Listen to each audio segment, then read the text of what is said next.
नमस्कार दोस्तों, आपका हमारे यूट्यूब चैनल में स्वागत है। आज मैं आपको पीपल पतवार की कथा सुनाने जा रही हूँ। अगर आपको यह वीडियो पसंद आए तो लाइक करें और कमेंट बॉक्स में कमेंट करके जरूर बताइए। साथ ही साथ मेरे वीडियो को ज्यादा से ज्यादा शेयर करिए। बहुत समय पहले की बात है। एक गांव में एक बूढ़ी माँ निवास करती थी।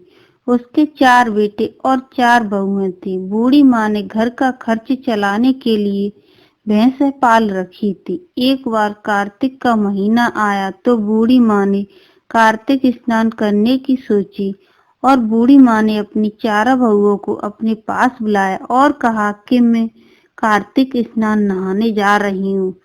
तुम एक एक भैंस रख लेना। मैं 1 माह में घर वापस लौटूंगी। बूढ़ी माँ छोटी बहू से बहुत अधिक प्यार करती थी। बूढ़ी माँ जाते जाते यह भी कहा कि मैं घर लौटकर जब आऊंगी तब यह देखूंगी किस बहू ने कितना घी इकट्ठा किया है। यह कहकर बूढ़ी माँ चली गई। तब छोटी बहू को तीनों जेठानियों ने सोचा कि यह समय है बूढ़ी माँ को यह बताने का कि छोटी बहू से कुछ नहीं आता और छोटी बहू दही बनाना, दही बिलोना, घी बनाना कुछ नहीं आता। छोटी बहू के जेठानियों ने जानबूझकर उसे कुछ नहीं बताया ताकि माँ के आने पर छोटी बहू खूब डांट पड़ताल पड़े। तीनों जेठानी घी बनाने में जुट गईं। महीना समाप्त होने तक तीनों जेठानी घी से एक एक डिब्बा भर लिया। छोटी बहू को कुछ नहीं आता था। यह दूध दही को पीपल की पतवारी पर चढ़ा देती थी। वह बहुत भोली थी। बूढ़ी माँ के आने की सूचना पर छोटी बहू ने पतवारी माँ से प्रार्थना की, ये पतवारी माँ, अब मैं क्या करूं? मैंने तो सारा दूध दही यहीं गिरा दिया। मेरी माँ आकर घी के बारे में पूछेंगी तो मैं उन्हें क्या जवाब दूंगी?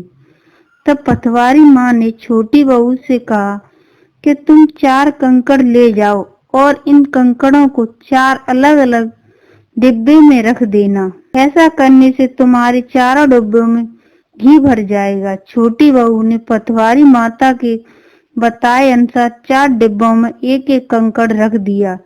इसी तरह छोटी बहू के चारों डिब्बों में घी भर गया। सासू माँ घर आई और आते ही बूढ़ी माँ ने चारों बहुओं को बुलाया और कहा कि अपना अपना घी दिखाओ, किसने कितना घी इकट्ठा किया। तीनों जेठानी मन ही मन खुश होकर अपने अपने डिब्बे को बूढ़ी माँ के पास लाई। छोटी बहू अपने चारों डिब्बे लेकर माँ के पास गई। यह देख तीनों जेठानी बहुत परेशान हुई और उसके पास इतना घी कहाँ से आया? इसको तो घी बनाना नहीं आता। और ना ही छोटी बहू के 4 डिब्बे देखकर बूढ़ी माँ अति प्रसन्न हुई और उससे पहले से ज्यादा प्यार करने लगी। छोटी बहू ने बताया कि मुझे तो घी बनाना नहीं आता था, न मेरी जेठानियों ने मुझे घी बनाने के बारे में कुछ बताया, तो मैंने दही पतवारी माँ पर चढ़ा देती थी तथा दूध से पीपल सींच देती थी। यह सब तो पतवारी माँ की कृपा है। बूढ़ी माँ छोटी बहू की भक्ति से अति प्रसन्न हुई। यह देख जेठानी भी छोटी बहू से प्यार करने लगी और सब मिलजुल कर रहने लगी।